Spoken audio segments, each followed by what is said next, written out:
Students हम discuss करेंगे important news के बारे में और उससे रिलेटेड जो इन्फॉर्मेशन है हमारे यूपीएससी के एग्जाम के पर्सपेक्टिव से इम्पोर्टेंट उसको हम यहाँ पे डिस्कस करेंगे। First news is regarding the Chandrayaan third mission के पर्सपेक्टिव से है। स्टूडेंट, चंद्रयान थर्ड मिशन को लॉन्च किया गया था इसरो के द्वारा मून का जो सदर्न पार्ट है उसके पर्सपेक्टिव से। आप देखिए कि 23 अगस्त का वो दिन है जिस दिन चंद्रयान थर्ड मिशन के द्वारा सदर्न पार्ट के रिगार्डिंग में जो सक्सेसफुली लैंडिंग है उसको कैरी आउट किया गया। गवर्नमेंट के द्वारा इस डे का जो सक्सेस है उसको भी रिकॉग्नाइज करने के पर्सपेक्टिव से इसको नेशनल स्पेस डे के रूप से रिकॉग्नाइज किया गया है। और आप देखिए कि जो प्लेस है जहाँ पे विक्रम नाम का जो लैंडर है जिसके द्वारा चंद्रयान थर्ड का जो सक्सेसफुली लैंडिंग को कैरी आउट किया गया उसे शिव शक्ति पॉइंट का जो नाम है इंडियन गवर्नमेंट के द्वारा रिकॉग्नाइज किया गया था। रिसेंटली उस शिव शक्ति पॉइंट को ऑफिशियली यहाँ पे रिकॉग्नाइज किया गया है इंटरनेशनल एस्ट्रोनॉमिकल यूनियन के द्वारा। इंटरनेशनल एस्ट्रोनॉमिकल यूनियन के बारे में अगर हम बात करें तो एक इंटरनेशनल ऑर्गेनाइजेशन आपको देखने के लिए मिलेगा जिसके द्वारा यहाँ पे प्लानिटरी सिस्टम का जो नोमेनक्लेचर है उसको कैरी आउट किया जाता है। तो आप देखिए कि इंडियन गवर्नमेंट के द्वारा जो शिव शक्ति पॉइंट को रिकॉग्नाइज किया गया चंद्रयान थर्ड मिशन के पर्सपेक्टिव से उसको ऑफिशियली रिकॉग्नाइज किया गया है इंटरनेशनल एस्ट्रोनॉमिकल यूनियन के द्वारा। अगर हम नोमेनक्लेचर के पर्सपेक्टिव से डिस्कस करें तो आप देखिए कि किसी भी पॉलिटिकल फिगर का यहाँ पे जो नेम है उसको यूज नहीं किया जा सकता है। 19th सेंचुरी से पहले का अगर कोई पॉलिटिकल फिगर है तो उसका जो नाम है वो यूज किया जा सकता है नोमेनक्लेचर के पर्सपेक्टिव से। इवन रिलीजियस जो नोमेनक्लेचर है वो भी नहीं होना चाहिए, आपको इंटरनेशनल एस्ट्रोनॉमिकल यूनियन का जो गाइडलाइन है उसके अंदर में देखने के लिए मिलेगा। अगर हम इस ऑर्गेनाइजेशन के बारे में बात करें तो आप देखिए कि 24 जो मेंबर्स हैं वो आपको इसको देखने के लिए मिलेंगे और इंडिया भी इसका एक मेंबर है इंटरनेशनल एस्ट्रोनॉमिकल यूनियन का। 1919 का वो समय है जब इंटरनेशनल एस्ट्रोनॉमिकल यूनियन है उसको इस्टेब्लिश किया गया था। बेल्जियम का जो ब्रसेल्स नाम का जो सिटी है वहाँ पे उसको सेटअप किया गया था। इसका जो हेडक्वार्टर है वो फ्रांस का जो कैपिटल सिटी है पेरिस वहाँ पे आपको देखने के लिए मिलेगा। इसका जो हेडक्वार्टर है वो कहाँ पे है, पेरिस के अंदर में। आप देखिए कि 1919 का ही वो समय है जब आपको इंटरनेशनल लेबर ऑर्गेनाइजेशन है उसका भी जो सेटअप है वो देखने के लिए मिलता है 1919 के ही समय में। अगर हम बात करें स्टूडेंट्स यहाँ पे चंद्रयान थर्ड मिशन के पर्सपेक्टिव से तो शिव शक्ति जो पॉइंट है वो पॉइंट का जो नाम है वो शिव शक्ति रूप से रखा गया था हमारी गवर्नमेंट के द्वारा। इससे पहले भी जो चंद्रयान मिशन है उनके भी अलग अलग पॉइंट्स का जो नाम है वो आपको देखने के लिए मिलेगा। जैसे कि आप देखिए कि जो चंद्रयान फर्स्ट मिशन है उसका जो पॉइंट था उसका नाम हमारी गवर्नमेंट के द्वारा उस समय जवाहर पॉइंट के नाम से रखा गया था, फर्स्ट जो चंद्रयान मिशन है। सेकंड के बारे में अगर हम बात करें जिसमें आप देखिए कि जो सक्सेसफुली लैंडिंग है उसको नहीं कैरी आउट किया गया था 2019 के समय में। तो जो सेकंड चंद्रयान मिशन है उसके जो पॉइंट है उसका जो नाम है हमारी गवर्नमेंट के द्वारा तिरंगा का जो नाम है वो रखा गया था। थर्ड के बारे में अगर हम बात करें शिव शक्ति के रूप से उसको रिकॉग्नाइज किया गया जिसको ऑफिशियली यहाँ पे रिकॉग्नाइज किया है इंटरनेशनल एस्ट्रोनॉमिकल यूनियन के द्वारा। अगर हम बात करें स्टूडेंट 2023 के पर्सपेक्टिव से हमारे साइंस के रिगार्डिंग में तो आप देखिए कि गवर्नमेंट के द्वारा 2 ऐसे इंपॉर्टेंट डे हैं उनको यहाँ पे रिकॉग्नाइज किया गया है। एक तो आपको 11 मई का जो दिन है वो देखने के लिए मिलता है। 11 मई आप देखिए कि हमारा जो न्यूक्लियर टेस्ट है उसको कैरी आउट किया गया था पोखरण के अंदर में। तो उसी 11 मई का जो सक्सेस है उसे को गवर्नमेंट के द्वारा नेशनल जो टेक्नोलॉजी डे है नेशनल टेक्नोलॉजी डे के रूप से रिकॉग्नाइज किया गया है। और 23 अगस्त के अगर हम डे के बारे में बात करें जब चंद्रयान थर्ड मिशन के द्वारा जो सक्सेसफुली लैंडिंग है उसको कैरी आउट किया गया था सदर्न पार्ट ऑफ मून के रिगार्डिंग में। आप देखें शिव शक्ति वो पॉइंट है जहाँ पे किया गया लैंडिंग को। तो यहाँ पे 23 अगस्त को नेशनल स्पेस डे के रूप से रिकॉग्नाइज किया गया है। तो this is all the information related to the यहाँ पे जो नोमेनक्लेचर है उसके पर्सपेक्टिव से हमने रीड किया। इंडिया के जो अर्लियर फेज ऑफ नोमेनक्लेचर है उनके बारे में बात किया और कुछ टेक्नोलॉजिकल या साइंस के सेक्टर के जो डे हैं उनको रिकॉग्नाइज किया गया है इंडियन गवर्नमेंट के द्वारा उनके पर्सपेक्टिव से। नेक्स्ट अगर हम बात करें स्टूडेंट्स एडिटोरियल के पर्सपेक्टिव से है। आप देखिए कि मैक्सिमम जो न्यूज़ है वो आजकल आपको पॉलिटिक्स के पर्सपेक्टिव से देखने के लिए मिलेगा न्यूज़पेपर के अंदर में। अगर हम बात करें यहाँ पे एडिटोरियल के अंदर में तो फर्स्ट एडिटोरियल है तमिलनाडु के जो गवर्नर हैं RN रवि सर उनके पर्सपेक्टिव से। आप देखिए कि वहाँ पे एक मिनिस्टर हैं वो हुआ करते थे, मिनिस्टर को बेसिकली कन्विक्ट किया गया था, बाद में उनका जो सेंटेंस है उसको स्टे कर दिया गया सुप्रीम कोर्ट के द्वारा। जब उनका सेंटेंस को स्टे किया गया तो दोबारा से उनको काउंसिल ऑफ मिनिस्टर के अंदर री इंडेक्ट करने के बारे में बेसिकली गवर्नमेंट के द्वारा जो प्रपोजल है गवर्नर को सेंड किया गया कि इनको आप ओथ का जो प्रोसेस है उसको कैरी आउट कीजिए और इनको फिर से काउंसिल ऑफ मिनिस्टर्स हैं उसके रूप से इनको री इंडेक्ट कीजिए। वहाँ पे जो गवर्नर हैं RN रवि सर हैं, फॉर्मर सिविल सर्वेंट्स हैं, उनके द्वारा कॉन्स्टिट्यूशनल मोरलिटी है उसके अगेंस्ट के रिगार्डिंग में इस एक्शन को बताया गया और उनके द्वारा ओथ प्रोसेस है उसके बारे में डिनाई कर दिया गया। आप देखिए कि लेटर फॉर्म के अंदर जो तमिलनाडु का जो गवर्नमेंट है वो सुप्रीम कोर्ट के अंदर अप्रोच करता है और सुप्रीम कोर्ट के द्वारा कुछ गाइडलाइंस है उनको इश्यू किया गया, उसी के बाद में उनका जो री इंडक्शन है as a council of minister के रूप से आपको देखने के लिए मिलेगा। तो बेसिकली यहाँ पे जो कंडक्ट है उसके जो कुछ क्वेश्चंस है उसको रेज किया गया है कि कंटिन्यूस जो गवर्नमेंट एंड गवर्नर्स का जो स्टेट गवर्नमेंट एंड गवर्नर्स का जो कन्फ्लिक्ट है वो आपको देखने के लिए मिलेगा। कभी आप देखिए कि आपको कोई बिल है उसको यहाँ पे एक्ट के रूप में एग्जिस्टेंस के अंदर लेके आना है तो उसके पर्सपेक्टिव से आपको कन्फ्लिक्ट देखने के लिए मिलेगा। काफ़ी बार यहाँ पे यूनिवर्सिटी के जो चांसलर्स हैं, वाइस चांसलर्स हैं, उनके अपॉइंटमेंट प्रोसेस के पर्सपेक्टिव से देखने के लिए मिलता है। तो काफ़ी बार स्टेट गवर्नमेंट और गवर्नर का जो आपको कन्फ्लिक्ट है वो न्यूज़ के अंदर रहता है, तो आपको इस गवर्नर पोस्ट है उसके बारे में भी कुछ बेसिक इन्फॉर्मेशन पता होना चाहिए।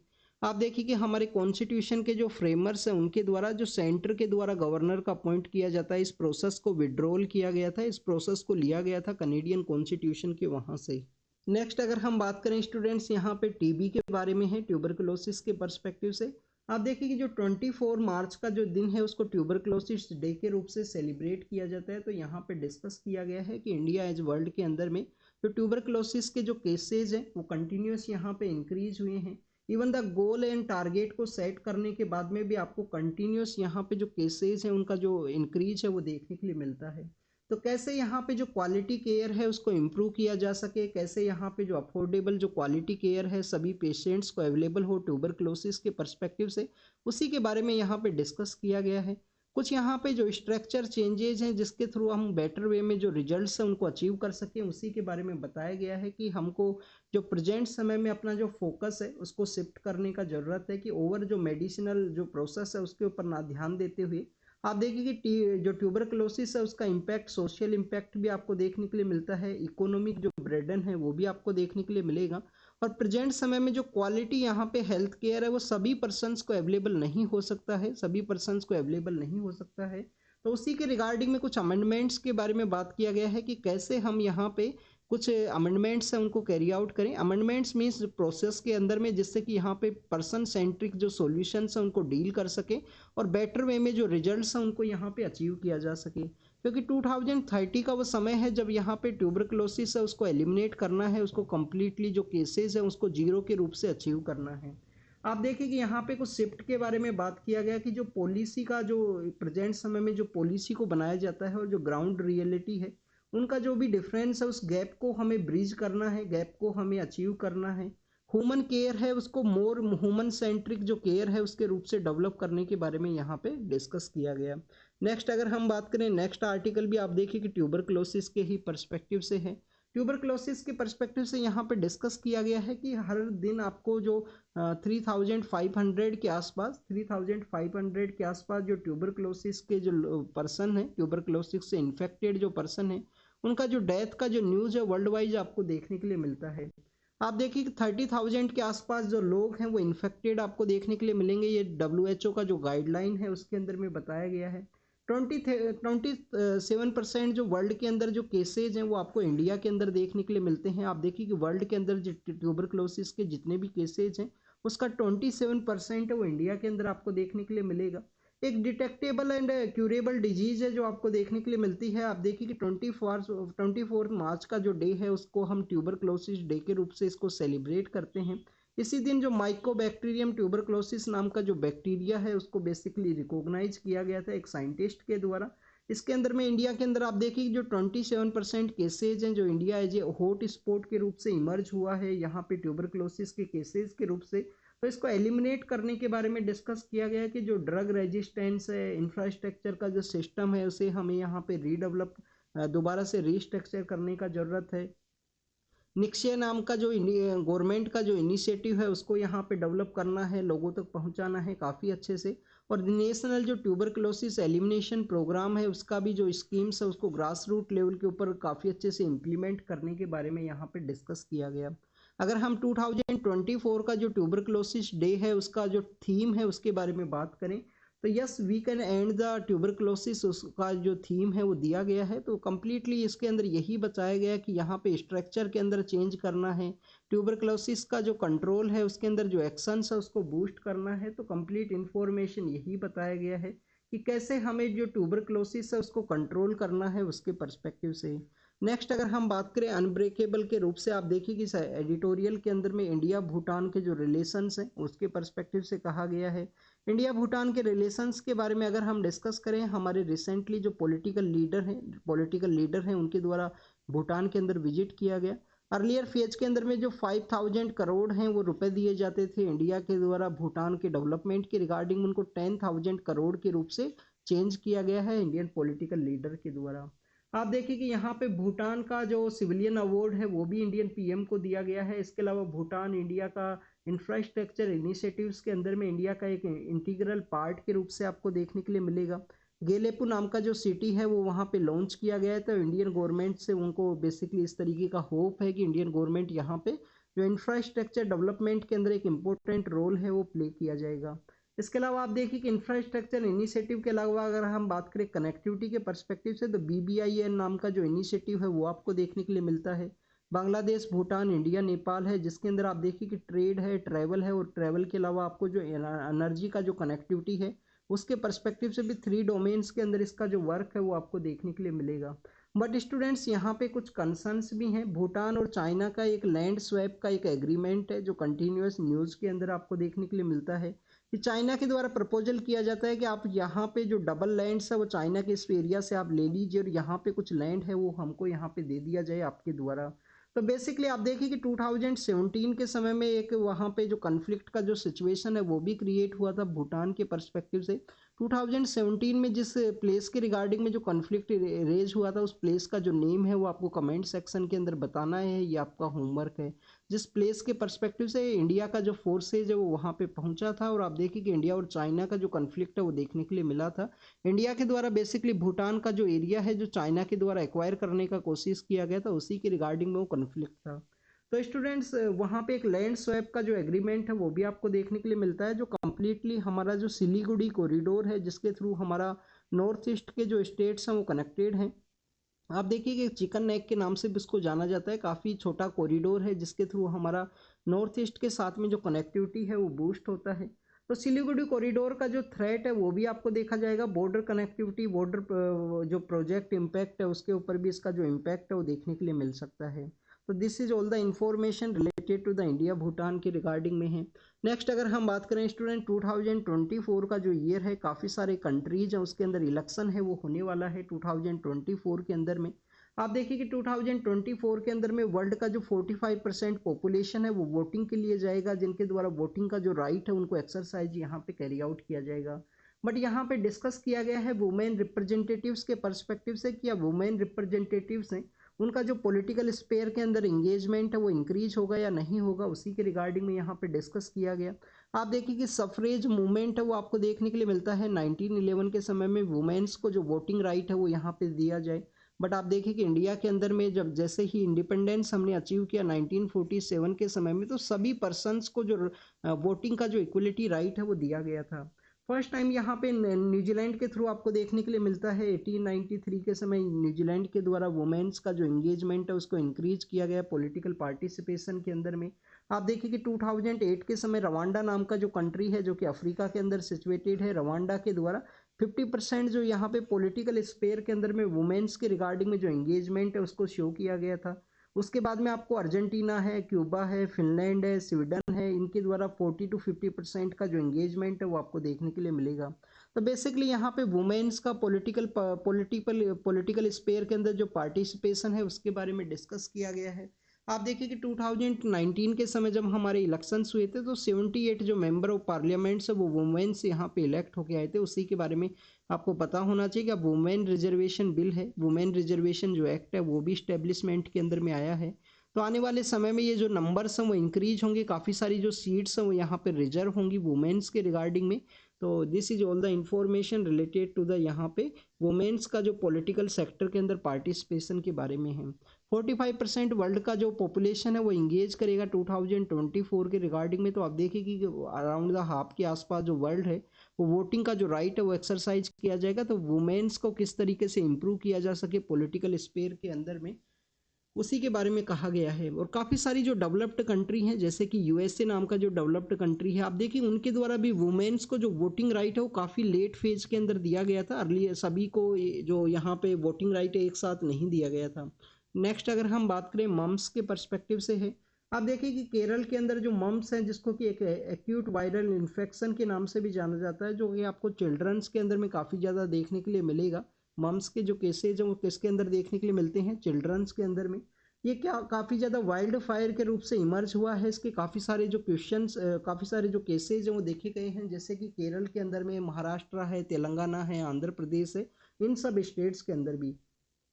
अगर हम केरल के पर्सपेक्टिव से डिस्कस करें तो कोझिकोड नाम का जो डिस्ट्रिक्ट है, कोझिकोड नाम का जो डिस्ट्रिक्ट है, कोझिकोड के अलावा आप देखिए कि जो मलप्पापुरम है, पलाकेड है, थ्रिसूर है, इन सब डिस्ट्रिक्ट्स के अंदर में ये जो इसके जो काफ़ी सारे जो केसेज हैं वो देखने के लिए मिले हैं।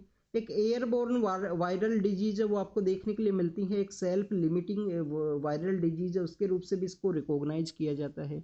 क्या इसका कोई स्पेसिफिक यहाँ पे जो इम्यूनेशन की रिगार्डिंग में वैक्सीन है वो अवेलेबल है? तो आप देखिए कि कोई भी स्पेसिफिक ट्रीटमेंट है वो आपको नहीं देखने के लिए मिलेगा। स्पेसिफिक ट्रीटमेंट आपको नहीं देखने के लिए मिलेगा। इवन आप अगर हम बात करें मम्स के बारे में, तो हमारा जो यूनिवर्सल इम्यूनाइजेशन का जो प्रोग्राम है मिशन इंद्रधनुष के अंडर में, तो उसके अंडर भी इसको कवर नहीं किया जा सकता है, क्योंकि इसका कोई भी मोर्टेलिटी का जो प्रोफाइल है, मोर्टेलिटी के जो डाटाज हैं वो डॉक्यूमेंटेशन उनको नहीं किया गया है उसी के रिगार्डिंग में। तो स्टूडेंट्स यहाँ पे केरल गवर्नमेंट के द्वारा रिक्वेस्ट किया गया है कि जो एमआर का जो बेसिकली यहाँ पे वैक्सीन है वो जो लगाया जाता है, एमआर भी बेसिकली मीजल रेबुला के बारे में है, तो उसको बेसिकली यहाँ पे एमएमआर के रूप से चेंज कर दिया जाए, जिसके अंदर मम्स को भी ऐड कर दिया जाए कि मम्स के रिगार्डिंग में जो एक्यूट यहाँ पे वायरल इन्फेक्शन का जो इम्यूनाइजेशन है उसको भी ऐड किया जाए एमएमआर वैक्सीन के रूप से। नेक्स्ट अगर हम बात करें एलिफेंट का जो ट्रांसफ़र है उसके पर्सपेक्टिव से, आप देखिए कि गवर्नमेंट के द्वारा कुछ अमेंडमेंट्स हैं उनको कैरी आउट किया गया था एलिफेंट्स का जो ट्रांसफ़र है उसके रिगार्डिंग में। एलिफेंट्स आपको यहाँ पे एक शेड्यूल 1 का जो स्पीसीज है वो देखने के लिए मिलता है। Amendment ministry of environment, forest and climate change के द्वारा with in the state and between the states के रूप से जो ट्रांसफ़र है उसके रिगार्डिंग के रूल्स आपको देखने के लिए मिलेंगे, जिसमें आप देखिए कि यहाँ पे जो सेक्शन 12 है जिसके अंदर स्पेसिफिक जो पर्पज है ट्रांसफ़र के बारे में डिस्कस किया गया, बट इसके कुछ कंसर्न्स है वो रेज हुए हैं। कुछ सेक्टर्स के अंदर जो प्राइवेटली इनका जो ओनरशिप है उसको भी चेंज करने के बारे में कहा गया, और जो जामनगर का एरिया है वहाँ पे प्राइवेटली जिस तरीके से एलिफेंट्स का जो ट्रांसफ़र का एक जो जू टाइप जिसको डेवलप किया गया है उसके रिगार्डिंग में जो कंसर्न्स है उसको रेज किया गया है। हमारे जो farmer ministry of environment and forest को हेड करने वाले जो पर्सन है उनके द्वारा काफ़ी कुछ इसके रिगार्डिंग में जो कंसर्न है उनको रेज किया है कि इस तरीके से जब प्राइवेटली इसको ट्रांसफ़र किया जाएगा एलिफेंट को, तो हो सकता है उसका रिलीजियस एक्टिविटीज़ के अंदर भी अलाउ किया गया है कि उसके अंदर भी इसको यूज किया जा सकता है। प्राइवेट जो जूस हैं वो यहाँ पे इमर्ज होंगे इस सेक्टर के अंदर में, तो हो सकता है कि कोई वहाँ पे इलीगल जो यहाँ पे एनिमल्स का जो इस तरीके से स्किन को सेल किया जाता है, उसका जो ट्रैफिकिंग किया जाता है, तो वो उस तरीके का जो रैकेट है वो ना क्रिएट हो। तो बेसिकली एलिफेंट ट्रांसफ़र के रिगार्डिंग में कुछ कंसर्न्स है जो प्राइवेटली यहाँ पे जूज हैं उसके अंदर में ट्रांसफ़र के बारे में कहा गया, कुछ अमेंडमेंट्स हैं आए हैं उसी के कंसर्न के बारे में यहाँ पे डिस्कस किया गया है। एलिफेंट का जो IUCN स्टेटस है वो क्या है इंडिया के अंदर में, उसके बारे में आप कमेंट सेक्शन के अंदर बताना, ये आपका होमवर्क है।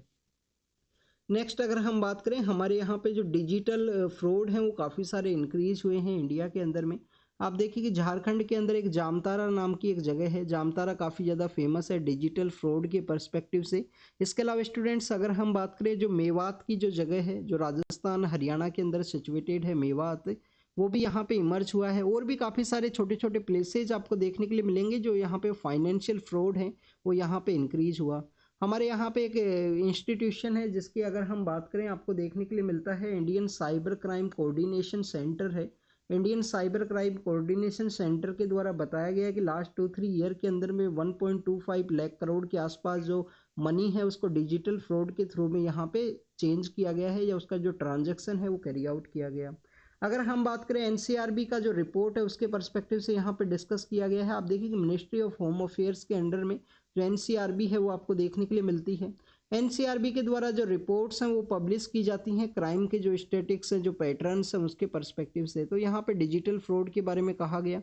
इंडिया को जो अपना स्ट्रेटजी है, इन्वेस्टिगेशन का जो स्ट्रेटजीज है उसको इम्प्रूव करने का ज़रूरत है, जिससे कि यहाँ पे पर्सनस उनको कन्विक्ट किया जा सके।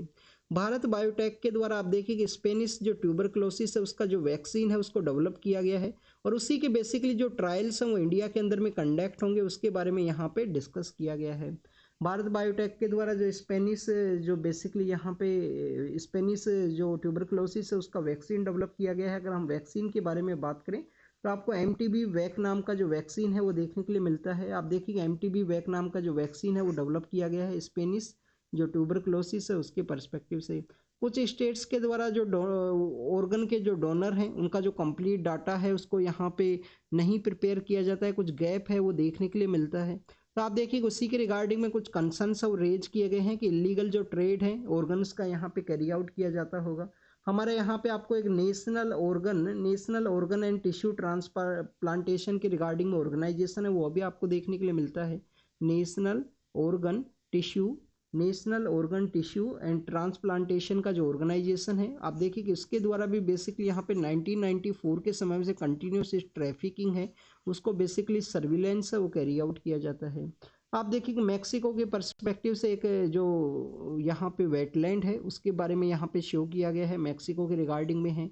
इंडिया के अंदर में जो इम्पोर्टेंट वेटलैंड्स है, जो रामसर साइट्स हैं वो कितनी है प्रेजेंट समय में स्टूडेंट्स? 80 आपको जो रामसर साइट्स हैं वो देखने के लिए मिलती हैं।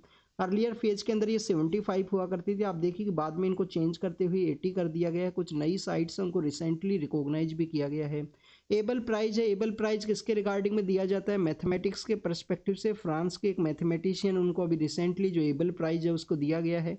मैथमेटिक्स के सेक्टर का इसको नोबल प्राइज के नाम से भी जानते हैं कि मैथमेटिक्स के सेक्टर का ये नोबल प्राइज है।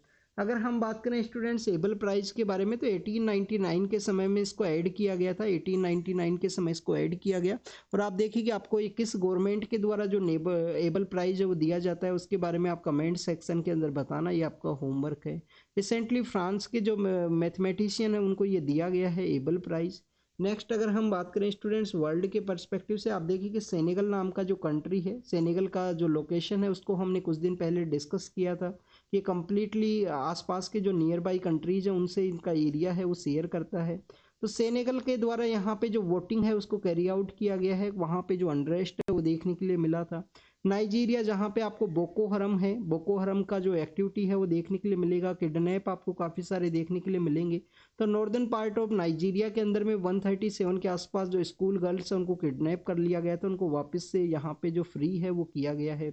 नाइजीरिया कंटिन्यूस न्यूज के अंदर में है, वहाँ पे जो इनस्टेबिलिटी है उसके पर्सपेक्टिव से। सोमालिया के अंदर भी आप देखिए कि कुछ लोगों को अरेस्ट किया गया था, तो सोमालिया के बारे में है, हॉर्न ऑफ अफ्रीका के अंदर सिचुएटेड है।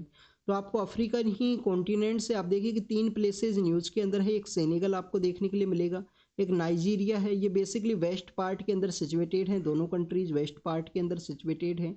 ईस्ट पार्ट के अंदर में जो हॉर्न ऑफ अफ्रीका का जो रीजन है, जो पायरेसी की वजह से काफ़ी कुछ न्यूज़ के अंदर में है, तो सोमालिया का जो लोकेशन है वो भी आपको देखने के लिए मिलता है।